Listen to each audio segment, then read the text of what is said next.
Let's hop into some NFL plays, though, Brett.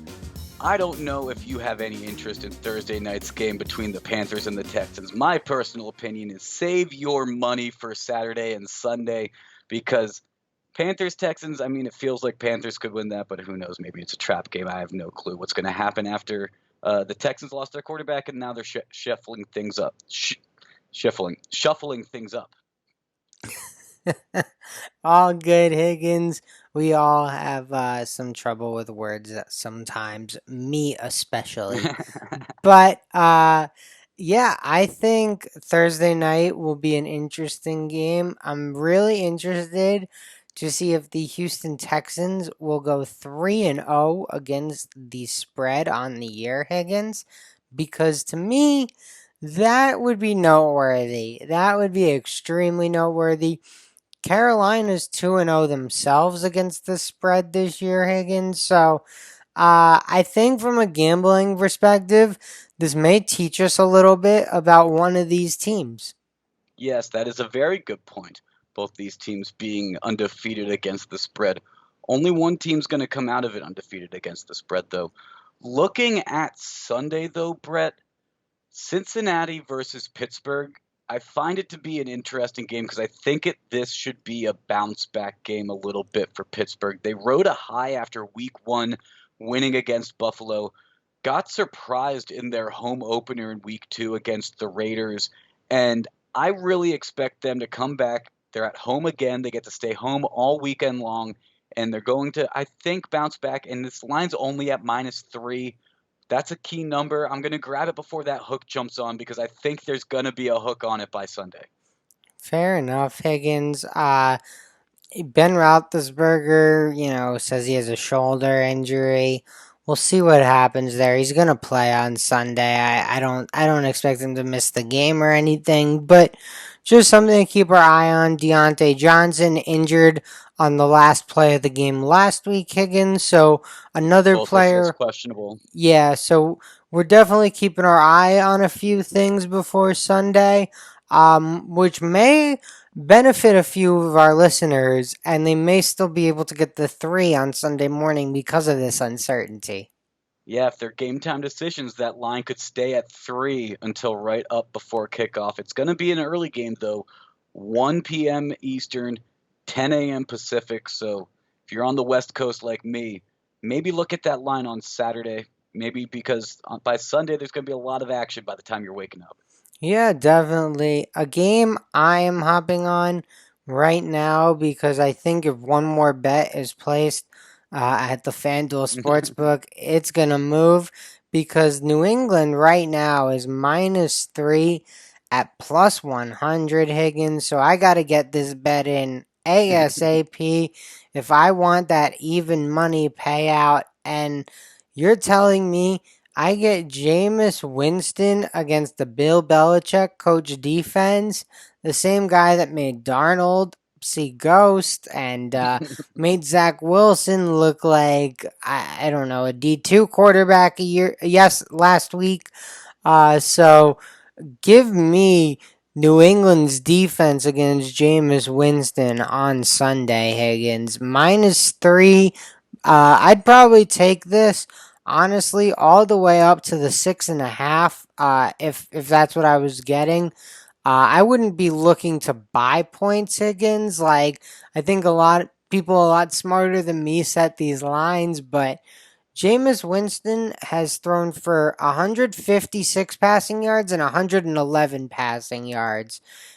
This guy in week one looked good because of the 5 touchdown passes, and I'm not going to knock him. He didn't have to do very much. The Packers didn't really show up. But week two, I think that's the Jameis we all remember being benched. Yeah, I think this game's going to say a lot about both these teams because both of them had a very interesting, weird start to their seasons. I mean, the Saints, no one expected to blow out the Packers 38-3 to start week one. So what does that win really mean? And to your point, Jameis had 5 touchdowns, but he had less than 200 yards. So what does that even say about Jameis? And then the Saints got their doors blown off by Carolina, losing 26-7. So is that the Saints with Jameis this week, or is it going to be week one's Jameis with the Saints, where it was he didn't have to throw it as far as he used to with the Bucks, but he was able to still convert when he needed to. But then you also look at the Patriots losing to Miami to start their season, but then they got back on track and they won against the Jets. Is it just because they're used to winning against the Jets, but they're not used to losing to the Dolphins? So, what does that mean in terms of their week one, week two? Mac Jones still has a lot to prove for the rest of his rookie season as he gets more comfortable in the NFL, obviously. It's going to be interesting seeing Sean Payton against Bill Belichick. That's always fun, though. It's going to make this game an interesting one. And you're right, that spread that you're looking at over in New Jersey is so lopsided with those odds. I'd absolutely jump on that before it moves. Yeah, I'm taking that even money payout really quickly. Absolutely. I'm taking a bet in Oregon, Brett, on Wednesday night before I go down to Arizona because I guarantee you this is not the line in Arizona. The Cardinals are only -7 in Oregon over the Jaguars. I've been seeing a lot of talk. It started at -7.5. It might have worked down to -7 in Oregon. But the Cardinals traveling to Jacksonville, I have told you I'm really high on the Cardinals this year. I took the over in terms of their win total. They've really shown me a lot in terms of that offense this season. I think the defense still has some to prove in terms of what their capabilities are, but I really like if the week one Chandler Jones shows up again, and if J.J. Watt can help divert some of the attention on the other side, that means wonders for that secondary. And against Jacksonville, Trevor Lawrence facing off against J.J. Watt and Chandler Jones.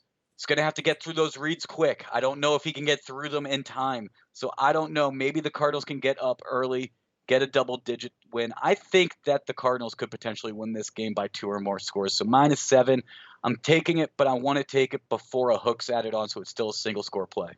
All right, Higgins. Well, I think yeah, in that case you'd rather have it before the hook is added because you believe it's gonna move against you versus it going down to the 6.5. However, Higgins, Well, also, I'm going to Arizona, and I believe yeah. there's going to be some favoritism, and there's probably a hook in Arizona. If there isn't everywhere else, there might be in Arizona. You get what I mean? Yeah, no, for sure. I mean, it's 7.5 in New Jersey, so I expect it to be 7.5 in Arizona, Yeah, absolutely. 100%. Um, yeah, I'm staying in the NFC West, Higgins, because the team I'm betting on to win the NFC West is traveling to Minnesota. And this is one of the games the Seahawks need to win if they're going to win the NFC West. They need to be beating teams like Minnesota. Unfortunately, they get Minnesota on the road, so a little bit tougher than if this was a home game for Seattle. But Dalvin Cook slightly banged up, expected to go to Minnesota for Minnesota. I would keep him in all fantasy lineups. Like I wouldn't, be concerned about him from a betting perspective, not playing or anything. But always banged up, so always noteworthy when a superstar player like that is a little bit injured. And on the Seattle side, I think they're going to look to bounce back from a tough loss last week. They were up at halftime, Higgins. They let Tennessee run all over him. They get good film to watch to hopefully not let Dalvin Cook cut them up. Minnesota's got some good receivers. KJ Osborne is emerging as a third option for them as well, Higgins. But Freddie Swain looked pretty good last week for Seattle. So maybe they have 3, possibly 4 with Gerald Everett options. Chris Carson, 2 touchdowns last week. So I think Seattle can score. I think Seattle's got a good enough defense to slow down Kirk Cousins. I don't think this is going to be a low scoring game. I think the over under 55 is in play, Higgins. But not, I don't love either side.